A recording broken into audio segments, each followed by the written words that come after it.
Howdy y'all, it's CowTipper Vern again. Today I'm going to talk a little bit about my own beliefs, such as they are.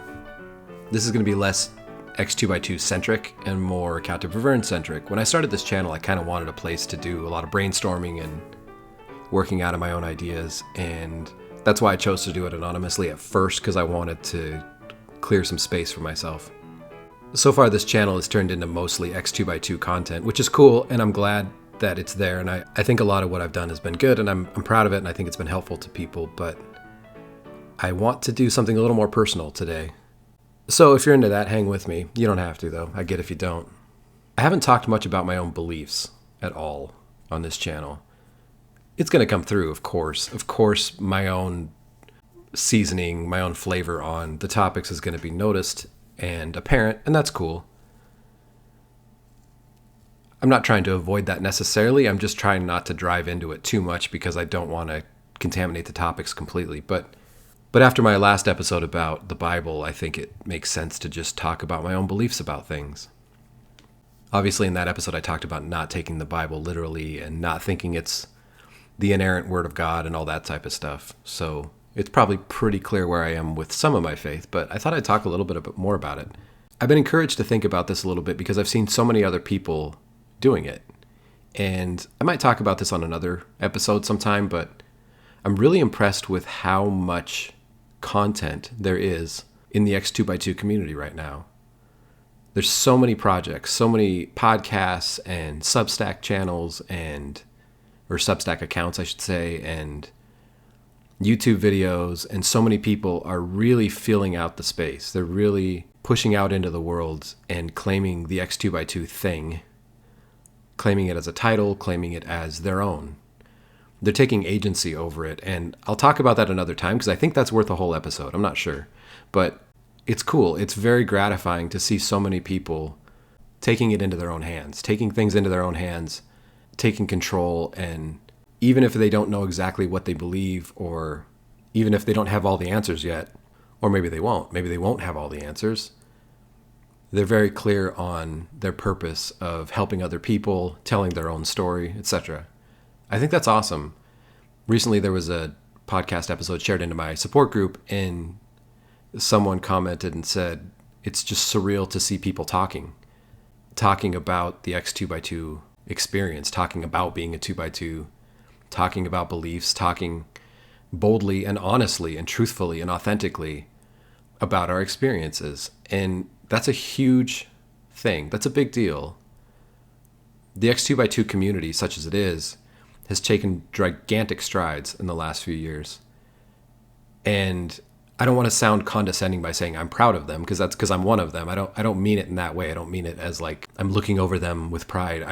I'm thankful for them. Maybe that's what I should say. I'm thankful that there's so many people who have come together or even gone apart, gone and done their own thing, but are sharing their experiences back into the system, sharing their experiences back into the community, and speaking authentically. And authenticity is such a cool thing. I think part of the recovery process coming out of something like the 2x2 system, the 2x2 belief system, coming out of the truth, the way, etc. There's lots of steps of that, and I don't pretend to be the expert in what all the steps are, but the initial steps are difficult. They take time, and they take a lot of work, and they take a lot of digging, and there's faith crises involved, and it's just a lot. And sometimes those steps take years. Sometimes it takes years for people to leave and even talk about their experience, even admit to it, even want to talk to others about it, because it's so damaging and so stressful and so traumatizing. And having communities to talk into is really helpful. But I'm definitely seeing a trend for a lot of people right now taking the next step of taking hold of the story themselves. Not just saying, hey, I came out of this, but saying, here's what I'm doing now. Here's what I want to do. Here's who I am now, and I'm proud of it. And even if I don't have all the answers, I'm going to be authentic and live a truthful, honest life and help others and learn more, learn about others' beliefs, learn about my own beliefs, etc. And that's very motivational to me. I think for a long time, I've lived in this weird liminal space of not really talking about my beliefs, partially because I want to be as neutral as possible and accepting of everybody as I can, and also because that is how I feel. I haven't really known what I believed. I haven't really wanted to be on a team, as it were. And I still don't, but I'm going to talk about it a little bit. I think I'm encouraged by everyone taking their agency very seriously. I'm encouraged by that, and I think that I should too. I think that I can do that as well. I think that I can take that encouragement and lean into authenticity a little bit more. And part of why I'm saying that is I've been realizing that lately. I've been thinking about that a lot lately, and I've realized that I hit another wall of discomfort. There's a few things that have happened in the last few weeks that have made me feel uncomfortable again, in the same way I did leaving the 2x2s, in the same way that I realized I was having a little mini crisis. It's not as negative this time. There's definitely positivity to it. There's the encouragement of people around me. There's the encouragement of the communities as I watch other people do it, as I talk very openly with people in ways that I never could have 5 years ago. But there is still a discomfort. There's a little bit of discomfort in me realizing that I might have transitioned my faith a little bit. And I've been enjoying kind of being in that liminal open space for a long time, where I don't have any labels, where I don't feel like I'm answerable to anybody. And I still feel that way, but I think that I am ready to maybe start putting some words to it, because I think it's necessary. So today I just wanted to talk a little bit about my own journey and my own deconstruction, such as it is, and potentially maybe even a reconstruction step. I'm not sure. I think deconstruction maybe goes on forever, and maybe there's a better word for it. I've heard some people lately say they don't like the word because it just doesn't sound right. It sounds weird. Maybe it's a little bit cliche at this point, which is good, by the way. Sidebar, when something becomes cliche, it means it's popular. So if deconstruction is cliche by now, that's actually a good thing in my opinion, because it means people are comfortable with the term. And of course they want to individuate a little bit, which is part of deconstruction, so that's a bit of a circular definition here. But that's cool when people say they don't want to be part of the whole deconstruction thing. That's okay, I actually get that. And I'm more than open to other titles and other labels for what people are going through. I kind of appreciate that level of individuation in a weird way. I keep using the term deconstruction because I just know that everybody knows what it means, and I think it's useful. So today I'm just going to talk about my own experience and a little bit of a transition I felt recently that is meaningful, maybe just to me. We'll see. The positions I've been in and the circles I've run in for the last couple of years have made me feel like I need to maybe play close to the vest a little bit for my own comfort level, and I'm feeling less like that now. So I'm going to talk a little bit about my beliefs today and how they've transitioned even recently. Trigger warning, it might sound like I'm trashing religion a little bit. So maybe I just jump to the end there. Spoiler alert. Maybe trigger warning and spoiler alert. It might sound like I'm talking badly about religion, because I kind of am today. I'm very disappointed in religion. I'm very disappointed in what it has turned into or what I'm realizing it is. I'm not sure which.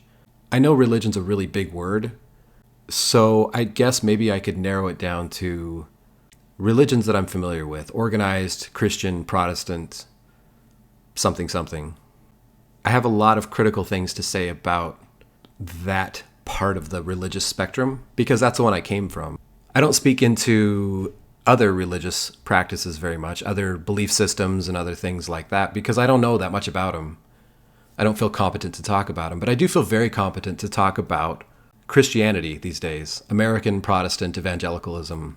Of course, I grew up as a 2x2, but I've also spent a lot of time studying them, listening to them, watching them, paying attention to them, as I try to figure out where my beliefs align. And I think I want to talk a little bit about how I feel about all that. That might be negative, and if you're a believing Christian and a Bible believing and all that, I hope you still listen.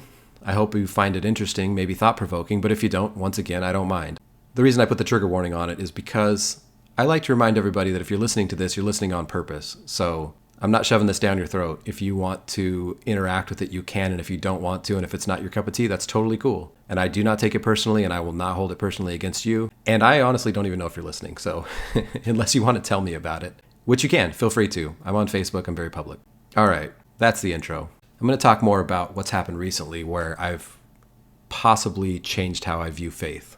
Here in the United States, there was recently a tragic event, and I'm not going to describe the event and I'm not going to talk much about it because I don't want to get into the weeds on that particular thing. And as I often say, sometimes if I over describe something, it leads to conversation about that thing rather than what I'm saying about it. And it could have been any event. This is just the event that triggered this thought in my mind. So again, I'm not going to talk much about it, but there was a tragic event in the US and a lot of people reacted to it.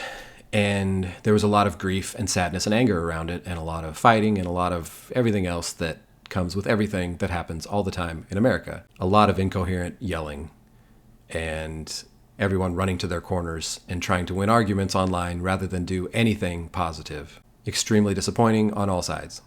But that tragic event gave me a feeling that I hadn't had in a long time. I've had this feeling twice before.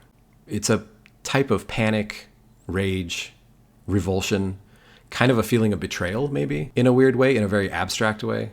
It's a feeling of, wait a second, how did I miss this? A feeling of not understanding where I am in the world and maybe realizing that I'm not where I thought I was, realizing that I'd wandered into a different room and forgot how I got there and forgot what I came in for. The first time I felt that feeling was during COVID. It was when I first started deconstructing consciously. And I say consciously because I was deconstructing before, but hadn't really thought about it. I haven't really talked much about my pre-deconstruction because the more I think about it, the farther back it goes. But I never really thought of it that way at the time. COVID was like hitting a wall running 100 miles an hour. And I was launched into deconstruction. At the time, it felt against my will. Part of that was because I was watching people around me make decisions that didn't make any sense and display their faith in ways that didn't make any sense. I've said before that I realized during COVID that my faith was in things that I couldn't see, like God, Jesus, Holy Spirit, things like that. And I felt that the evangelical community at large, and 2x2s very much in particular, were displaying their faith by ignoring reality, by ignoring what they could see. My faith was in things that I couldn't see. Their faith was demonstrated by not believing things they could see. And I felt a huge disconnect. It was jarring to me. That's the simplest way I can put my early deconstruction, was realizing I just wasn't on the same page as a lot of people. And it was tough to deal with because I realized that I'd put so much effort, so much of my life, my entire life was built into this system that didn't even reflect my own values. And so at the individual level, I had a mismatch. My individual self didn't agree with the system that I was in. And ultimately, I had to leave the system. There wasn't really another choice. So the first time I felt this feeling, this lost sort of disconcerted, confused feeling, was realizing that my own personal belief system didn't match the system I was in. The second time I felt that feeling, that sort of panicked, disconnected feeling, was during what we now call Brewergate, which is really the scandal that broke out in the wake of the revelation that one of the overseers in the United States had been living a double life and abusing people. And the fallout from that was that other people came forward. Hundreds and hundreds of people came forward and said, I too was abused. I had that same panicked feeling during Brewergate because I realized that once again, my worldview wasn't exactly correct. It didn't align with reality. During COVID, it was all about my own personal feelings not aligning with a system that I was living in. And it felt like a very personal experience. In fact, it felt entirely personal. My wife was going through the same thing, and of course our family was experiencing the same thing, but it was something I had to work out personally.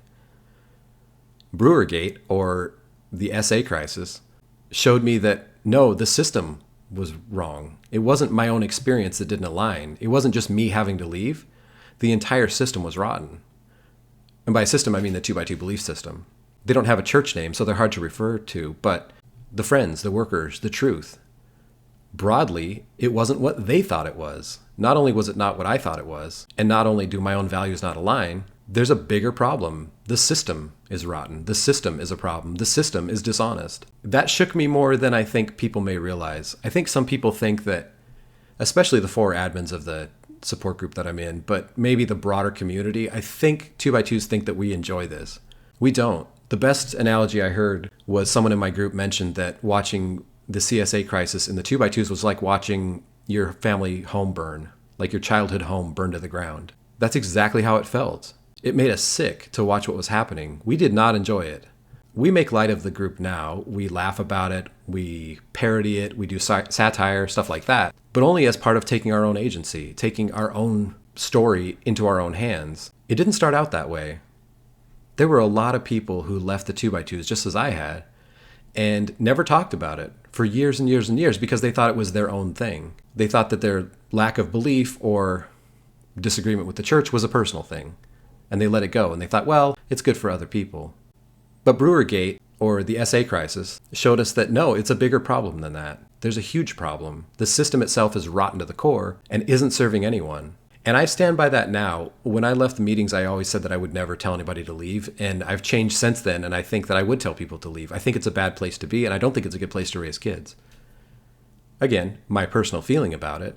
But I think that's been justified. I think that opinion of mine has been justified by their lack of ability to handle things, by their lack of ability to properly handle what's a very obvious crisis, and not just not handle it right. I mean, I don't want to judge people for handling traumatic problems badly. Far be it from me, but I think you should try. A professing person asked me this year what I thought they should do, and I was like, I don't know, but you should try. I think you should try. Anyway, that's a different conversation for another time. But once again, I had that feeling of just feeling lost and helpless with it all, because it's like, this problem's a little bigger than I thought it was. My worldview, once again, isn't accurate.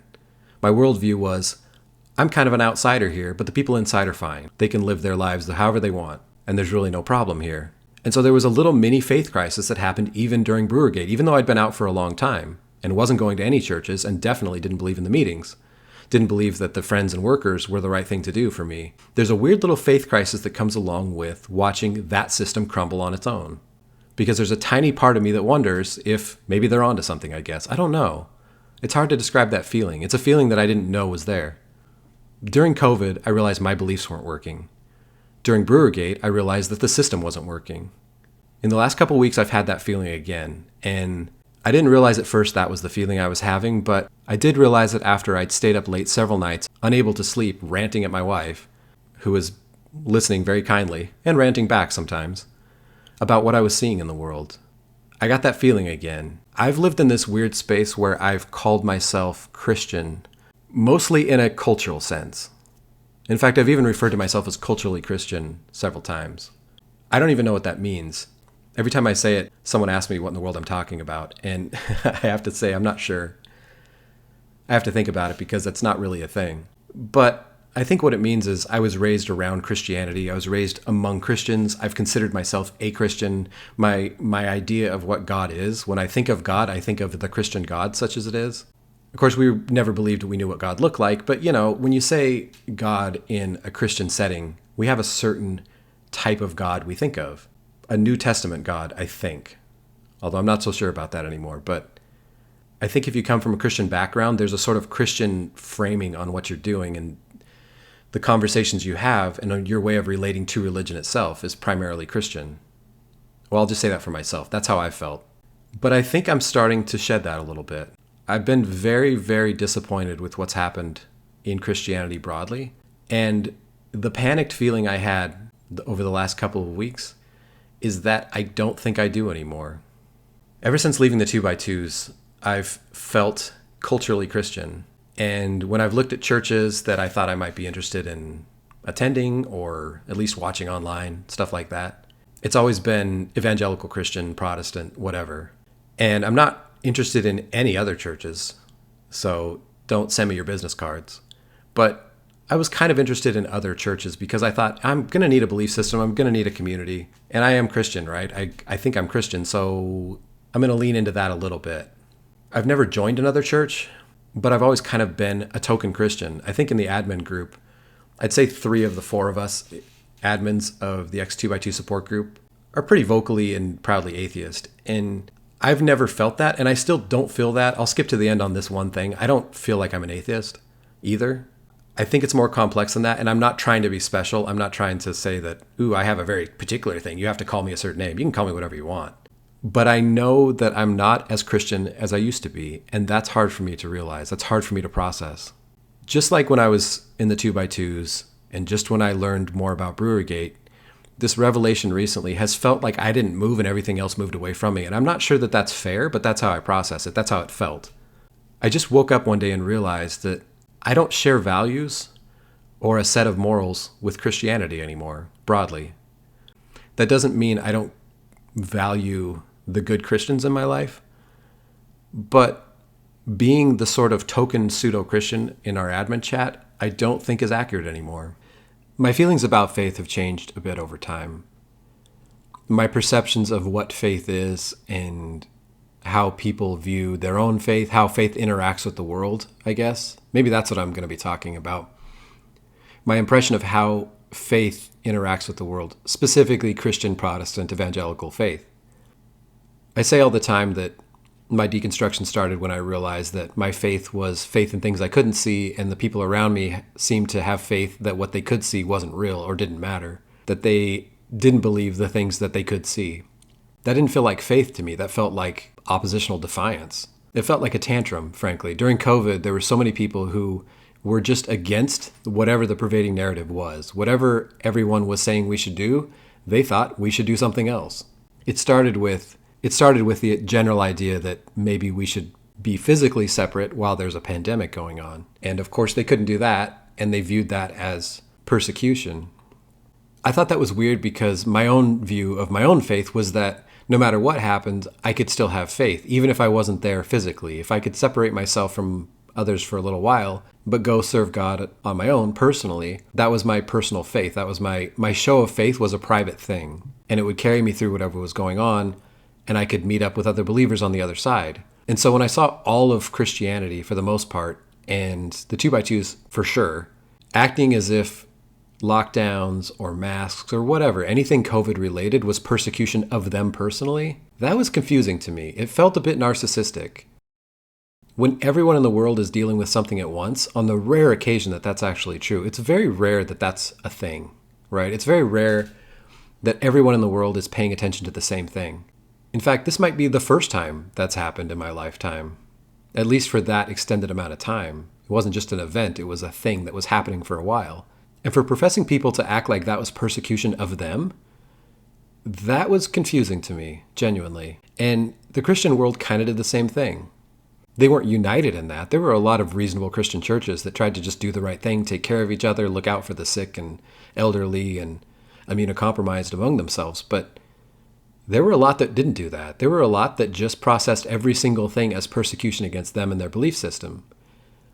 That was confusing to me because to me it felt like faith should carry them above that and beyond that. They should be able to have faith that no matter what happens to them, they'll be carried through it and their faith will be even stronger on the other side. And instead they acted as if they didn't show up at church for a day or two, that their faith would be destroyed. I heard from professing people multiple times, including workers, but even people who I know personally, saying, if you don't go to a meeting, you lose the spirit.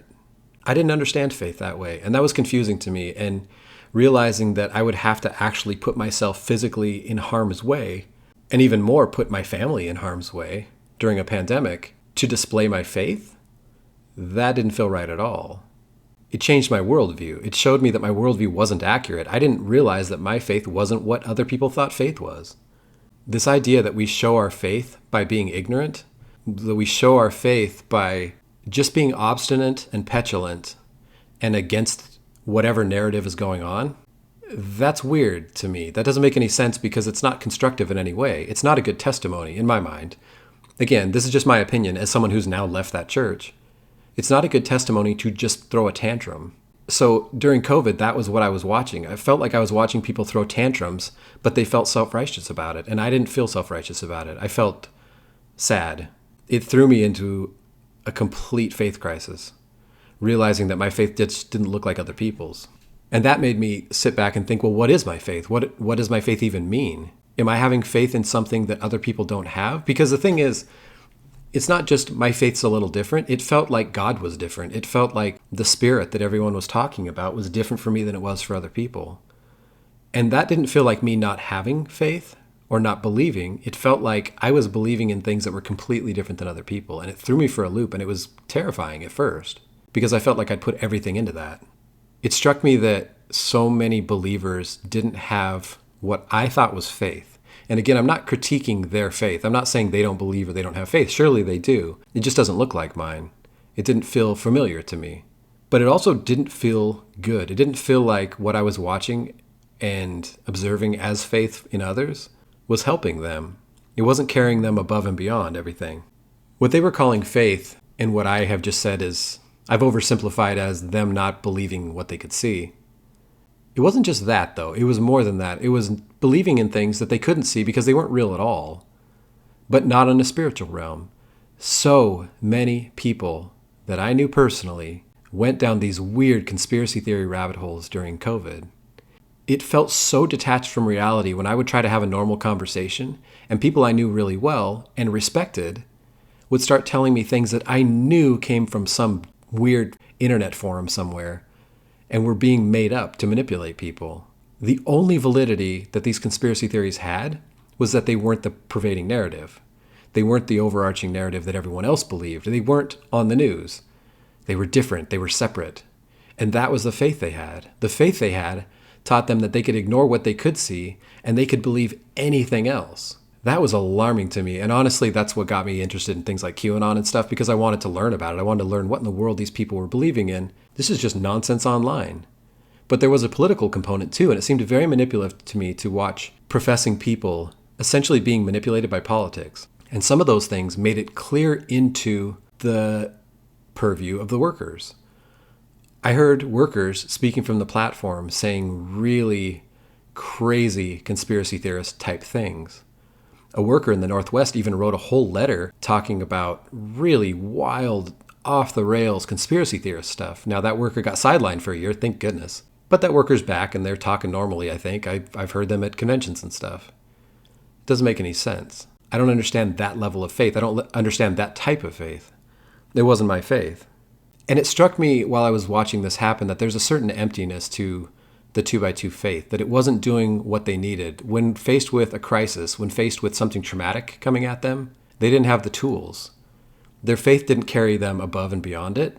It carried them into destruction, destructive tendencies, believing in conspiracy theories, ignoring survivors. Well, that last part's important because then what happened? A few years later, the CSA scandal breaks out. Once again, we see them denying the reality they see in front of them in favor of a narrative they just had in their head. Once again, their faith told them to disregard what they could see and believe something else. I don't even know what else. It wasn't functional. The faith that they had wasn't functional, in my opinion. And again, I'm not trying to insult them. I'm just saying my worldview has changed as I've watched all this stuff because I realize that what's being shown as faith, what's being labeled as faith, doesn't look like faith to me. It doesn't look like something I even want in my life. And that's a jarring thing to think about. And every time I've noticed it, every version of this that's happened in the last few years, it's been jarring to me. It's been a bit of a crisis. The thing is, it's not just that it seems to lead people astray and give them a weird worldview that I don't think is a healthy one, cause them to look past things, cause them to look past tragedy and abuse, lead them into trauma, lead them into tearing their own families apart in favor of what some worker said, and then believing crazy things that they just randomly see online over the reality that is right in front of them. I hate to say it this way, but this is how I experienced it. I felt like during COVID, 2x2s showed me that they couldn't tell when they were being lied to. And that was a horrifying realization, because something that calls itself the truth should care whether what they're talking about and what they're saying is truthful or not. During the CSA scandal, I'm realizing they can't tell when they are lying to themselves, when the system is lying to them. The system is telling them things that are objectively untrue about themselves, and they're believing it. They still believe they're the one true way. They still believe what they're doing is good, moral, justifiable. And all the while, it's abusive. It's an abusive group. By every measure, every worldly measure of abuse can be applied to the 2x2s across the board. So during COVID, I thought it was just me. During the SA scandal, I realized, no, it's the whole system. And they're lying to each other. And I know that's a big claim for me to make, to say that they're all lying, but they are, in a lot of ways. Not all the time, not 100% of the time, and not about everything, but about a lot of things. For a group to be that abusive and pretend that they still have the moral authority to tell anybody else what to do is shocking. I don't even know what to do with it. So again, during COVID, it didn't work for me. During the abuse scandal, I realized it's not working for them either. It's not working for anybody. I took a step back and realized this is wrong on a much broader scale than I was giving it credit for. That's bad enough, and on a personal level, that's completely dysfunctional. But what I've realized is happening over the last few years that I think is very hard to deal with, well, that it's hard for me to deal with, it's hard for me to wrap my mind around, is that this tendency to not believe reality, but believe anything labeled whatever they want it to be labeled, whether it's professing or Christian, is allowing for some really bad stuff to get laundered into their communities. I understand that I'm saying bad because that's my value judgment of it. All value judgments stated on the CowTipper Vern X2x2 review are those of CowTipper Vern X2x2. They're my own. They're not universal. They're just my own moral judgments, my own value judgments. And when I say that something is bad and I don't like it, it means I just don't like it for myself. I don't want it for my family. And I don't want a faith that's purposefully ignorant. And now as I'm watching Christianity broadly and I'm paying more attention to the Christian world in general, the worldly Christian world, I feel like I'm seeing the same thing. And again, I have an instinct to say, well, that's okay for them. But even implied in just that little separation is that I'm not one of them. And I have a very hard time saying that, but I think I have to now. I don't think I can call myself a Christian, given what's taking place in the Christian communities right now. I think I've always held my beliefs to a test of being good and being moral. I talked about this on another podcast I was on recently about how something can be true but not good. I think that the 2x2s have taken that about as far as you can take it, which is we'll claim truth and we no longer have to be good at all. Good to them isn't really a thing. They're all about truth. And they would say that they're good, but that's not really a judgment that matters. What really matters is being right and correct and true, calling themselves the truth. I feel like that needs to be tested now and then against the idea of being good and moral. But I'm not sure that they feel that way. Looking back, I realized that there probably wasn't that many times in my life as a 2x2 where I was thinking, am I doing something that's good, that's helpful, that's worthwhile, that's moral? All of those types of points of analysis were considered worldly back then. And I should have been more bothered by that at the time, but I wasn't, because I just decided in my head somehow that being true was better, that things would be good, things would be moral if they were true. When that little thing toggled off in my head, then it wasn't true for me anymore and I had to leave. And it wasn't good. It wasn't good. That's why I had to leave. True wasn't even part of it. There was a part of me when I left that was like, you know what? This isn't working and this might send me to hell, but it's not good enough to stay. Even if it's true, it's not good enough to stay. During the CSA crisis, I felt like, I don't know if belief in God is the right, true thing. If God is good, God is real, whatever. But it's not here. It's not in the 2x2s. The 2x2s are not a good organization, and they're not a good example of good things. They can call themselves true, but once they do that, they don't have to be good anymore. And that's a problem. There's that old Mark Twain quote I talk about a lot. He said something like, if you develop a reputation as an early riser, you can sleep till noon. I think that's true for a lot of belief systems. It was definitely true for the 2x2s. Once they decided they were true, it didn't matter if anything they said was true individually or not. The overarching feeling was that it was true. And when you look back at the history of the 2x2s, it's pretty obvious that there were some pretty silly things that they believed in. You know, making women wear hats for a while, black stockings for a while, skirts and buns now, telling kids not to play sports, not to watch TV, but YouTube is fine. All this stuff, none of this stuff makes any sense, but it's processed in the brains of the 2x2s as truth. It's true, so they don't do any further analysis on it. And I've been thinking that a lot. As I left, I thought about that for hours and hours and hours. I would think, how in the world, how could this be true if it's not good in any way? Maybe it's not true. I had a hard time letting my brain believe that for a really long time. But when I left, I still thought, well, it's true enough. It's good enough. Maybe there's some truth in it. It's true enough for some people. It's good enough. Maybe there's God.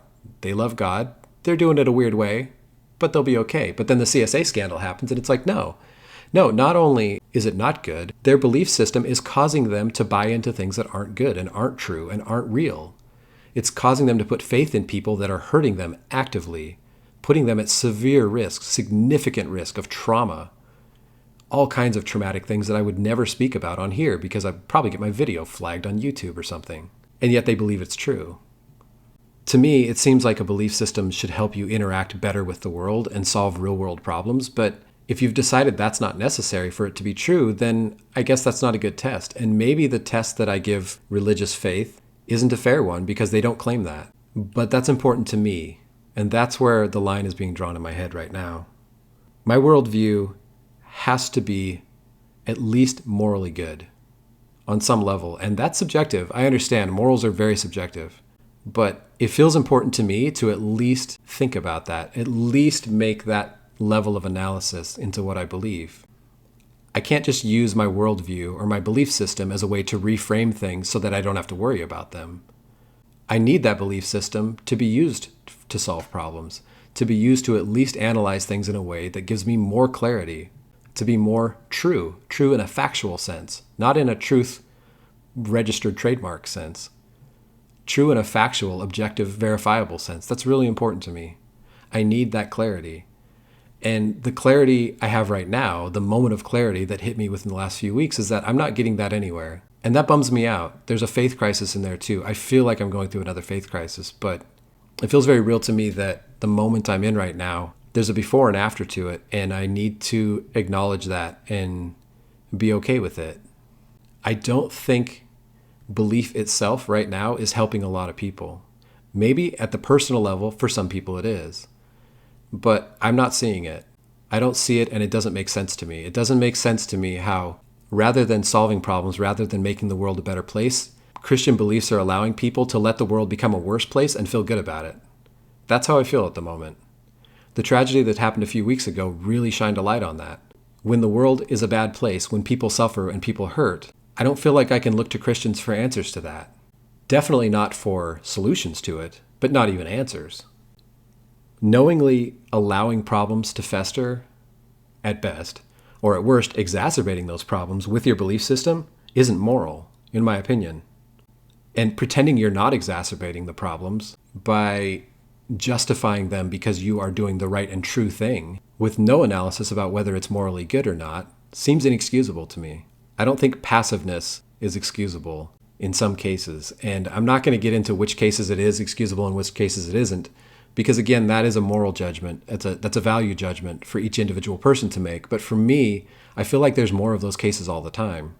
Christians like to say that the world's getting worse and worse and we have to, prepare for the end times or whatever. But in my opinion, it's getting worse and worse partially because they don't do anything about it.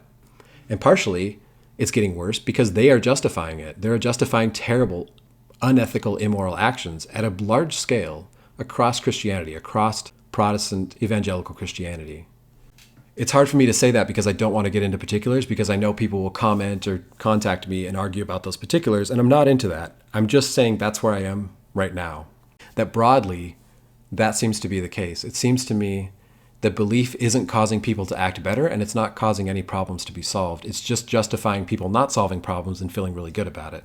And to treat people terribly, and to allow people to be treated terribly, but feel like that doesn't matter because it's not them. My deconstruction from 2x2 life was to realize that 2x2 belief systems weren't solving any problems, but that's not all of it. I mean, they do cause problems too, like we're seeing in the CSA crisis. Again, during COVID, I realized it wasn't solving the problem. During the CSA scandal, I realized it was causing more problems. I realized that the belief system wasn't just not solving a problem, it was causing more problems. It was causing significant problems. And what I'm realizing now, as I've stepped farther and farther away from belief systems, is that the belief systems often not only don't solve problems, not only exacerbate those problems, but they justify those problems. And that to me feels immoral. That's where I am right now. That's the clarity I have at the moment. And maybe it will change going forward. I hope it does. But I'm in a really bad place with belief right now. And at the moment, I'm not sure I can call myself a Christian because of it. And that's really hard for me to say. Okay, so I guess if I'm saying that belief systems are causing problems, I suppose I should justify that a little bit. I don't want to get into specifics, but in my mind, they do. It's really easy to look back in hindsight at history and see that problems have been caused or facilitated, at least, by Christianity or any belief system. There's lots of religions and they have a lot of blood on their hands for things that have happened in history. Anybody can talk about various crusades and explorations done in the name of God that have hurt people and caused genocides and all kinds of things. It's really easy to look back on those things and say, well, that was them. They did that. They shouldn't have done that. They were bad. But we do it better now. We used to think that was the way, but now we know better. Understand that at the time, they thought they were doing the right thing. And we should be very careful now to give that same level of analysis to what we're doing now. The more I've learned about history, there's certain parts of history I really like to learn about, and I'm not going to get into any of those right now, maybe sometime, but the common thread that I find is that Well, one of the common threads. I don't want to say that I'm just studying religious history because I'm not. I'm studying other things. I'm learning about other things, mostly as a hobby, mostly for fun. But a common thread I often see is that religion plays more of a role in atrocities than I ever realized. Dictators that I was raised to think were anti-religious actually worked hand in hand with religion a lot of times to do the things that they did. And we don't talk about that now. We've sort of whitewashed that part of our history as far as the oversimplified history that we like to teach ourselves. But I think it's worth learning about. We always look back at atrocities and think, well, why didn't anybody do anything? Well, what are we doing now? Are we stopping atrocities now? Or are we doing something now? Are we being passive right now in a way that historically won't look as good? I would challenge Christianity to be honest about that. And in that sense, right now, I don't feel akin to Christians. I'm going to let that hang there. I'm not going to say any more about that right now. But I feel very strongly about that. Part of the reason that religion hurts people is that there's this extreme tendency towards anti-intellectualism and what I would call gratuitous skepticism. In the 2x2s, that manifests as believing every conspiracy theory they saw, but never believing a health expert. And during the essay crisis, it was a lot of never believing the person that was with them in Sunday morning meeting and blowing off experts in trauma, assault, sexual assault, and education around cults. Just blowing all of that off, but believing a brother worker that probably helped facilitate this stuff. This whole desire to not have earthly wisdom is absolutely destroying faith communities, and it still does it. It just keeps happening over and over. And I keep thinking it'll change. There was a part of me when I was leaving the 2x2s that thought, well, maybe they'll do better. I was looking for people during COVID that were making good decisions and helpful, thoughtful decisions and being caring. And there were so few of them that I knew their names. That was disappointing to me. That was hurtful to me to process. To go through that was really painful. It was a crisis in and of itself. Religion seems to get in the way of clarity and honesty, and that bothers me a lot. Clarity is important to me, more so now than ever, more so now that I'm away from the 2x2 belief system. I really crave that clarity. And when I say clarity and honesty and thoughtfulness and things like that, I don't mean to imply that I crave being right all the time and I want to be right all the time. Like, I think I'm smarter now than I was. I mean, I think I am probably a little smarter in some ways. I'm more thoughtful now, let's put it that way. I'm not more high IQ than somebody who's in meetings. Definitely not. I don't think I am. I'm an average dude. I'm very middle of the bell curve in basically any way possible. But I think that I could hurt my own ability to learn and get clarity by superimposing a religious belief system over the top of what I believe that negates it. I think there's a lot of smart people that are professing, but the anti-intellectual vein of the group seems to win out every time. And it hurts people. And now I'm seeing a lot of that in the broader Christian community as well. And I don't know what to do with that. It's frustrating. It's frustrating to watch. There's one thing to say that, well, the wisdom we have is not of this world. Cool, I'm down with that. But that doesn't mean the wisdom in the world's no good for its purpose. Framing is really important here. Understanding the setting is really important. Just because somebody in the world, quote unquote, some worldly person, some non-Christian, gasp, says something intellectual sounding doesn't mean they're wrong just because of who they are, any more than it means you're right just because of who you are. I don't think that's fair, and I see that over and over and over, and it's shocking to me. It's really unsettling. It's always been unsettling to me when I've seen 2x2s especially be against learning anything. I'm thankful that I was raised in a community and in a family that valued education. Education and a healthy level of skepticism was celebrated in my family, and I'm glad for that. I'm thankful for that. I think it partially makes me who I am today, although I think probably a lot of my family and friends would cringe when I say that. I really think that. I really think that the success I've had in my life, in ways that I've had it, of course I wish I had more, but the things that have made me functional in my life were able to coexist with 2x2 faith. Looking back, I'm not actually sure how. But, I was raised in an area that was okay with education, thankfully. But over time, I've seen a lot of people that I grew up with become very anti-intellectual, very pro-conspiracy theory, and not to mention pro-every MLM, just because it's not normal healthcare. Traditional and of the world seem to be marks against something, and I think that's wrong. I think that's unhealthy. But that's a sidebar. I don't really need to go into that.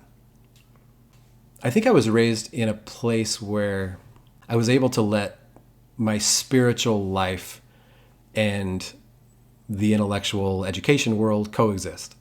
And I don't know how that happened. I don't know how I was able to do that in hindsight, but I'm glad for it.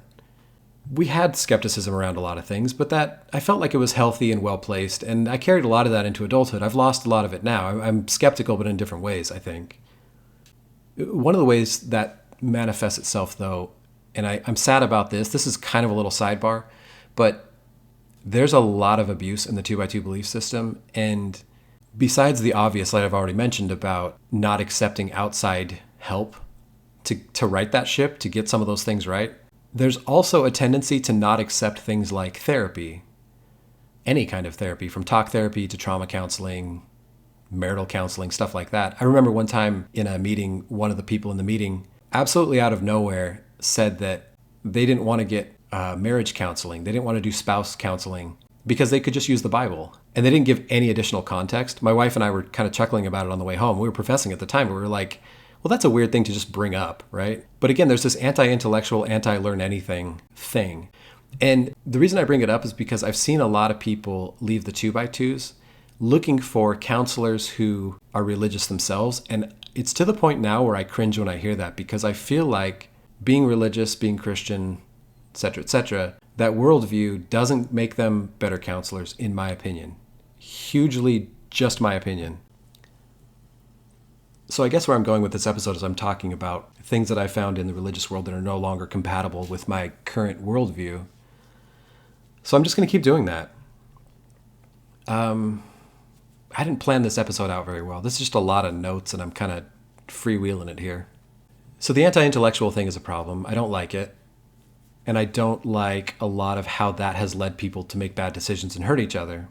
Adjacent to that observation is I don't feel like the 2x2s allow questioning of the 2x2s, and I think they should. But of course, if it's truth, you don't question it. Back to that whole theme. I'm noticing that a lot in the broader Christian world as well.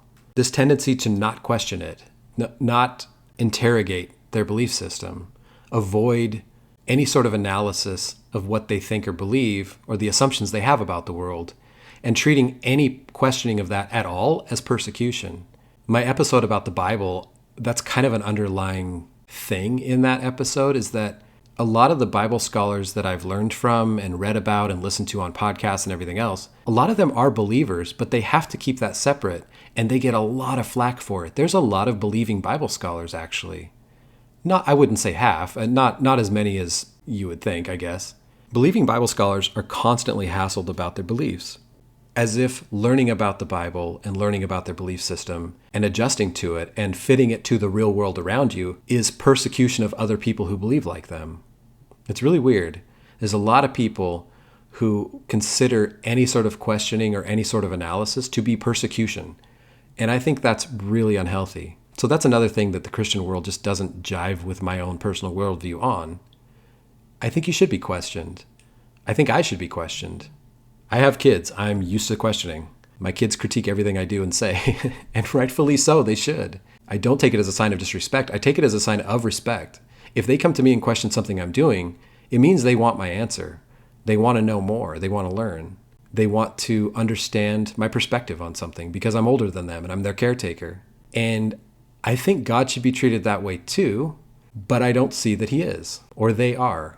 Use whatever pronouns I want for God these days. Any questioning of God and God's goodness or God's message or the religions that come from God is viewed as persecution. And I think that's wrong and silly, and I don't like it. I thought the 2x2s were unique in their persecution complex, and I'm realizing now, as events unfold around us, it's so frequent where the Christians in the group, the Christians in the room, the Christians in the conversation, interpret all of it as persecution to them, up to and including thinking this is part of the end times. How often I've seen Christians not really care about persecution of a group, up to and including genocide, but viewing a rainbow flag as persecution of their worldview. There's no consistency there. That feels immoral to me, frankly. It feels completely immoral, it feels wrong, and it feels maladapted to a healthy society. Doing this, viewing everything as persecution, causes Christians to do something that I really, really hate. And the 2x2s are renowned for this. This is their culture. The 2x2s have an abusive culture for this exact reason. When they constantly view their belief system as under persecution, that gives them license to persecute other people. Now, it's less overt in the 2x2s than it is in the broader religious world, but The 2x2s are pretty abusive and do persecute a lot of people, but it's in very passive-aggressive, subtle ways. Older workers constantly persecute younger workers. Every single ex-worker I have ever talked to has said that this is a problem, that they were treated abusively by older companions. Every family has a story of families treating the one kid who didn't want to profess badly, with contempt, in any way from spiritual abuse to physical abuse, emotional abuse. And the through line here is punching down. Something that's really bothered me lately about the Christian world is how often they punch down and never up. I've always felt like punching up is a really important thing, that holding people above you accountable makes for a functional system, makes for a good system, a system that is equitable and helps people. Punching down is just a power play. If your worldview tells you that you're being persecuted all the time, that gives you license to punch down all the time. And I think that is contemptible. I don't know how a religious person who views themselves as the moral center, in some cases of a country, I mean, in my country, a lot of people think that we're a Christian country and we're a Christian nation and the founding fathers were Christian. I would argue all day that none of that's true. That's for another episode. But if you're going to argue that you're the moral center of the country or the moral center of your own communities or even civilization itself, I don't know how you can justify punching down continuously, hurting people beneath you, abusing people beneath you, and worshiping people above you. Needing that person to worship. That's so confusing to me. When I was younger and professing, I thought that I couldn't idolize people. That was a really big deal to me, is not idolizing people, not looking up to people. I should look up to God. I could look up to Jesus as my older brother, as it were. It was a big deal in my house not to idolize people. I loved sports and music, and my parents allowed me to get a couple posters on the wall, but they had talks with me about not idolizing sports people, sports players, things like that. And I assured them that it wasn't an idolizing thing. I actually, probably didn't know if they were even good people a lot of times. I just liked watching them play, and I loved sports, and it was fun, and I played sports, and blah, blah, blah. It was fine. It was really important, though, in my community and in my family, not to idolize people. Only God deserves the worship. Currently, in the broader Christian community, I am shocked at the level of idolizing people that goes on. The best way to know if you're worshiping somebody is if you can hold them accountable.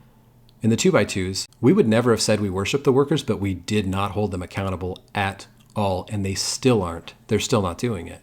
And the Christian community broadly isn't holding their own leaders accountable right now, and in general, they're not holding anybody accountable, including those that they agree with politically. They're allowing for really vile things to happen, for incredible amounts of suffering to happen in their name, and they're fine with it because they're all Christian.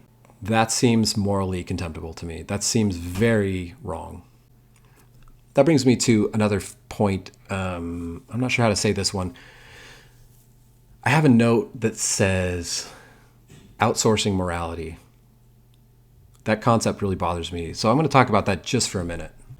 Just briefly, there's something I think is the most contemptible thing of all, which is, I've talked about morality quite a bit, the idea that you would actually outsource your morality to somebody else so you don't have to deal with it anymore. This seems rampant in the Christian community right now. People trust churches and trust leaders and will even trust politicians and celebrities who call themselves Christian, and will do so to the point that they no longer have their own morality. They've completely outsourced that morality to somebody else. That's confusing to me, and maybe I could go into that a lot, but maybe I won't. It's a separate topic maybe, but I think of morality as a very personal thing, and I think it needs to be shown, not labeled. I don't care what you say. If you do bad things, I don't think you're a good person. It doesn't matter if you call yourself a Christian or not. If someone does something that really harms and hurts other people, you don't get to be the moral authority anymore. We all do like to follow leaders. I mean, that's a universal thing. I think a lot of people, some of us less than others, it's a personality thing too. There's books on this about how some people are better at following leaders. Some people are better at thinking creatively and doing their own thing, but still holding their, what's the word I'm looking for, their moral framework or whatever. That's a whole thing. I don't need to go into it. And I don't really understand it, to be completely honest with you. But I wish everyone would think about it. I wish everyone would think, what is happening with their morality? A quick anecdote about that. I remember when I was professing, we were homeschooling our kids at the time. We don't anymore. But at the time, for a few years, we did. And there was this panic, as there often is. Christian communities love panicking about everything. I don't know. I don't understand why this happens so much, but it does. And there was a panic about books in schools, which is still going on. Christians are trying to get all kinds of books taken out of schools lately. It's dumb, but anyway, this panic was going on, and the professing people I knew who didn't even care about politics that much and were barely ever online were coming online freaking out about these books in the schools. I looked up which books they were talking about, and I was shocked to find that I had at least one of the books on my own bookshelf for my own kids for their own school. There was nothing wrong with the book. There was nothing wrong with it. It was benign.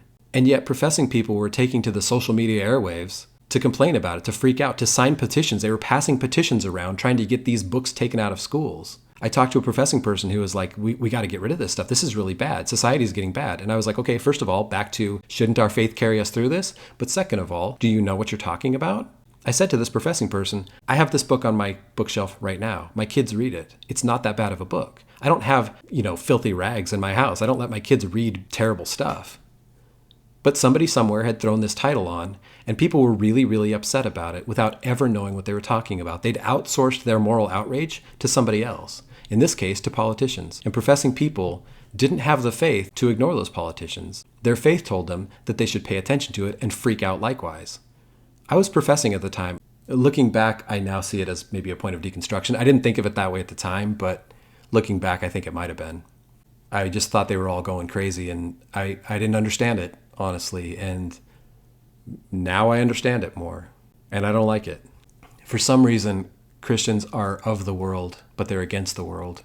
They're not playing the in the world, but not of the world. They're playing in the world and conquering the world and taking the world over while somehow being ignorant of reality. And I don't know how to mesh all that, but I'm very frustrated with it. And I feel like I need to step back from the Christian label. Purposeful ignorance, purposefully not understanding the world, not learning the world, not learning about the world, not learning about people around you, not having any empathy whatsoever for people you are in a community with, punching down constantly. I find that all detestable. And I just realized within the last few weeks that those are all defining features. So I don't think I can call myself that anymore. I guess what I'm saying is, I don't believe anymore. This is hard for me to say, but I'm not a Christian. I want to be. There's part of me that wants to be. There's part of me that wants to grip onto that because I was raised in it. I was soaked in it. It was my identity for my entire life. But I can't do it anymore.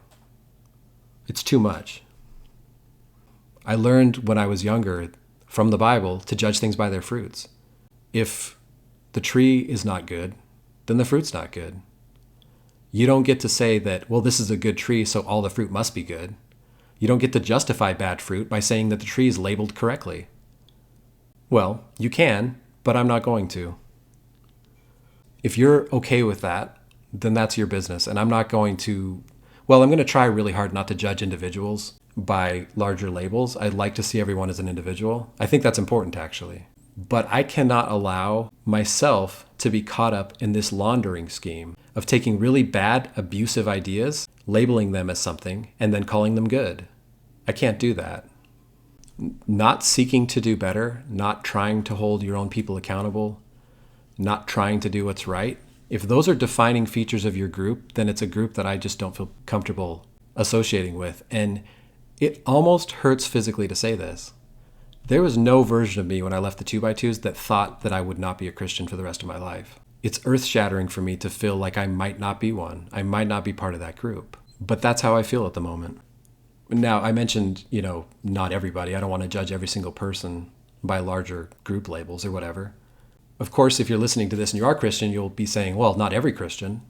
Even if you agree with a lot of what I'm saying, you'll probably say, well, hey, not me, though. Not my group, not my church, etc., etc. And that's fine. I don't hate Christianity. I don't hate Christians. I don't hate belief. I don't hate any of those things. I'll always honor the individual first. But if you lead with your belief system, I'm going to judge you by that label. If you say I'm a good Christian, then I'm going to assume that the bad stuff you do is because of that. Saying I'm a good Christian doesn't launder your intent. It doesn't mean that the things that you do that hurt other people are acceptable now. If anything, I'm going to judge them more harshly. Christianity just does not deserve the deference that's been paid to it. And I think I have been swimming in that deference for too long. And that's why I have to get out of that pool. This is all really hard for me to say. I feel very uncomfortable even saying this stuff out loud, but I feel like I need to. I'm in a community that's hurting right now. I'm in a community of ex-2x2s that suffered at the hands of 2x2s, at the hands of workers and elders and royal quote-unquote families. I'm surrounded by people that have been hurt, and I'm realizing that I cannot in good conscience align myself, even passively, with things or groups that continue to hurt people. And it's been made very, very clear to me within the last few weeks that Christianity has no problem hurting people. Well, let me restate that. The American Evangelical Church, Christian Protestant Church, has no problem hurting people right now. And I can't consider myself an advocate and an ally if I even passively align myself with that. It's very clear to me now that the 2x2 church could never help itself from the inside. There were a few people I know who were trying to bring accountability from the inside and bring change and stuff like that. And they couldn't. And I knew they couldn't, but I wasn't sure why. Well, this is why. Because they viewed themselves as the truth. And all of the help that has come from the 2x2 situation, all of the help for survivors and victims of the abuses within the church have come from outside the church. And I'm feeling that way about Christianity broadly right now. All of the sense-making and the reasonable, thoughtful takes on how to handle society right now are coming from outside of the Christian church right now. And the Christian church is busy being scared of rainbow flags. And they're not solving any real problems. In fact, they're allowing other problems. They're allowing abuse. And I can't defend it anymore. I can't defend what's been going on. For a long time, I thought that my morality came from the church. And as I left the 2x2s, I thought my morality still came from God. And I still say that sometimes. I've said that recently. I don't still say it. I said it recently. For a long time, I thought that my morality was downstream of God from my beliefs. When I was a 2x2, I said it was because I was in meetings. And then I left because I knew that wasn't true. During the abuse crisis, I thought that my belief in general gave me a good moral standpoint to help other people. And I've always felt like I need to link myself to a belief system to justify having good morals. And what I'm realizing right now is that's not what I want to do anymore. I don't think it's accurate, and I don't think it's healthy. It's tough because part of me saying this abandons a certain community. At least in my head, I was part of the broader Christian community. But what I've realized now, just like I realized with the 2x2s, I realized I'd been deconstructing for a long time and it wasn't my community anymore. That's how I feel about Christian belief now. I feel like the Christian community is not where I am. I'm not within that community. Did they abandon me? Did I abandon them? I don't know. It doesn't matter. I'm just not there anymore. And I can't justify how they act and how they treat people and how they interact with the world. I cannot justify their worldview. I can't justify the persecution that they give to others in the name of surviving an imagined persecution of themselves. At best, I think they're unhelpful in most situations in life. And I know that's a really big statement that I'm not justifying very well, and maybe you can keep listening and maybe I will. But right now, anytime I think a solution is needed, or help is needed, or aid or care or empathy are needed, I can't look to a Christian organization for that. The Christian organizations will open up a Bible, find a verse about something, and then do the opposite.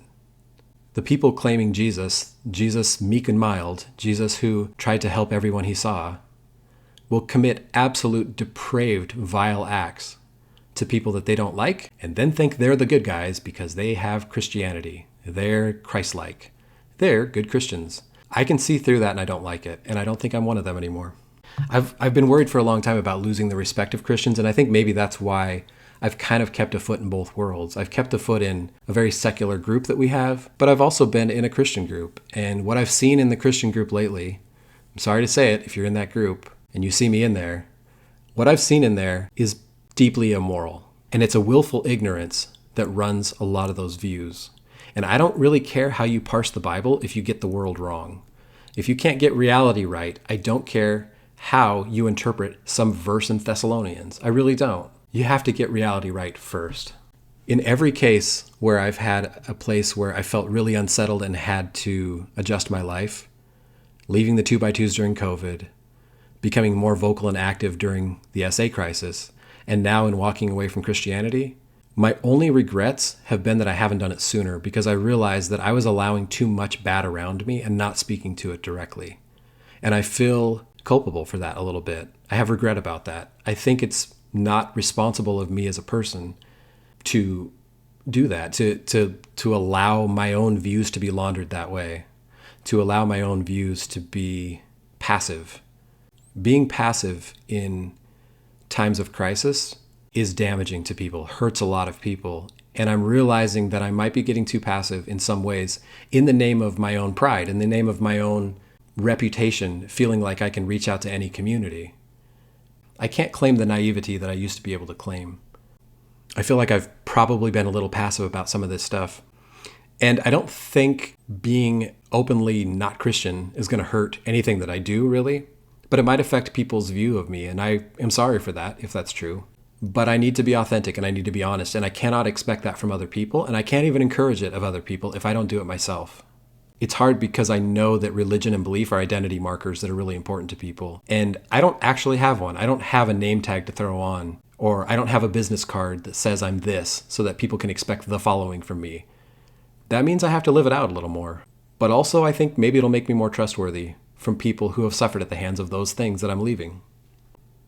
There's so much pain caused by religion right now, and so much bigotry, so much racism, so little empathy, just not an ounce of empathy anywhere. And I do hold them to a higher standard in those things because they claim truth. They claim that they know things. They know things more than I do. They know about eternity. Then you would think that they would make the world a better place for those around them. But again, I guess if it's true, it doesn't have to be good. Well, I'm not sure that it's true, so I'm going to have to try to be good. I'll do the best I can. I'm very aware that the labels tend to do too much talking for stuff like this. And what I'm realizing is the label's doing all the talking for a lot of people. I'm taking the label of Christianity off of myself because I don't like what it represents. And that's sad. That frustrates me. I know that labels and stereotypes are a real time saver for people, and that's just not going to be available to me, and that's okay. That's fine. People have asked me what the 2x2s can do to change, and I don't say much to those things. I mean, I've talked about, not being exclusive and things like that, but I don't think they can change because they do the same thing all the time. They are what they repeatedly do, to steal a phrase from some old philosopher. Systems are designed to do whatever they're doing. You can't say that, well, this system would be better if it just did different things. It's doing those things. The 2x2s are an abusive system. That's what they are. Why? Because they produce abuse. And that's how I feel about Christianity right now, too, broadly. The American evangelical Christianity is hurting a lot of people. Why? Because it's designed to hurt people. It's designed to call itself truth and give itself moral authority to persecute and hurt people. And I don't like that. I don't feel like I can be part of that. The things that I don't like about them are the things that identify them, and their systems are designed to keep doing that. Whatever they do is whoever they are. So that's why I'm leaving, because I don't think that I can stand for that. So I'm removing the label of Christianity for myself, and that feels awkward and weird, but I'm doing it. Maybe someday I'll pick it up again. It's possible. I doubt it. I doubt that it's possible. I doubt that Christianity will clean up its act because it's on a really bad path right now. And I would say it doesn't look good. Now, the obvious question is, I've talked a lot about how disenchanted I am with religion and Christianity, but what does that mean about my beliefs? Good question. I don't know. I said at the beginning, I'm not an atheist, and I don't think of myself as an atheist. I don't think that that's accurate for me, and I'm not trying to avoid the label. I just don't believe it right now. I believe that there must be some higher power. I do. And I'll explore those ideas maybe even on this podcast. If I come across some sort of insight, maybe I'll share it into this podcast. But right now, I am okay just saying I don't know. I'm not going to pretend to know things I don't know. I don't have to do that anymore. I did that as a 2x2. I didn't realize I was pretending. I thought I just knew. But honestly, I was just calling my ignorance faith. That's all that was happening. I don't feel the need to be part of any belief system right now. And if I died today and stood before God tomorrow, I don't know what I would say or do. I think I would just stand there and say that I did the best I could. Or I wouldn't say anything. I think Christians believe that you don't say anything. You just stand before God and he judges you. I guess I would have to just take that judgment, whatever it is. But I would stand before God now saying I did the best I could and being the best person I could to help the most people. be as honest as I possibly could. I did the best I could to be honest and authentic the way I was made. I would take that over a life of using God's name to hurt people. There's no way I could stand before an eternal God hoping that he had co-signed all the vile things that I had done in his name. Sometimes I honestly wonder if the Christian world believes in God like they say they do. Maybe they just believe in a different God. I always believed, with fear and trembling, that there was a God who knew everything about me and everything in my heart. Even if that's still true, I would still hold my life up against that, I think. Because I just admit, honestly, I don't know stuff. And I'm certainly not going to allow myself to persecute other people and launder it through the idea of this is truth and godly and Christian and blah, blah, blah. I'm not going to use God's name to do that. I truly believe this. I really don't think there's any way that a good and just God would co-sign anything that's happening in my country under the name of Christianity right now. I just don't see it. I can't imagine it. I can't imagine wanting to be in eternity with a God that would co-sign this stuff. And again, of course, I'm not getting specific as to what those things are, and I'm not going to. You can go figure that out on your own. But I'm very clear on this right now, that I want no part of all that stuff. So the next obvious question is, does that affect this CowTipper channel? If anybody's made it this far, they probably care about that. I don't know. No, I don't think it will. I think that my channel will be exactly the same because I'm still talking X2x2 stuff. Deconstruction is a never-ending process, and reconstruction is another process, and I'd like to do a little bit more of that. Reconstruction's a little more personal, so I think that the more reconstructive episodes, this being one of them, are going to be a little more personal to CowTipper Vern, the person, the pseudonym. But I hope to talk about that stuff more. I'd like to talk more positively. I'd like to talk about not just the crazy things we came from, but where we're going to. And I think we can do both. I think that a mix of that would be good. I think there's a lot of people, regardless of belief, who can identify with some of the stuff I've said previously about 2x2s. But I hope that maybe things I say going forward, even though they're maybe less universal, can still be thought-provoking and encouraging to people to piece their lives together on the other side of a faith crisis. Maybe. Hopefully. I'm not abandoning religion broadly. I'm just not in one right now. Maybe someday I will be in one. We'll see. You'll know if you listen to this podcast. But right now I don't feel comfortable being part of one, and I don't feel even morally okay with doing so. This episode is just about my realizations about Christianity and my clarity around it that I'm not part of it anymore. And that's really hard to do. It took me a very long time to sit down and record this. I've had this on my phone for close to a month now, because I've just been staring at it like, how do I want to say this? I don't know. It feels very, very uncomfortable with me. It feels like a minor little faith crisis, but it feels necessary, and it feels honest, and it feels authentic.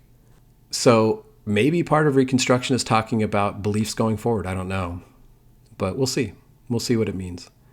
But overall, this channel probably won't be any different, but maybe you'll view me differently, and you're free to believe whatever you want about me as the host of CowTipper Vern's X2x2 review.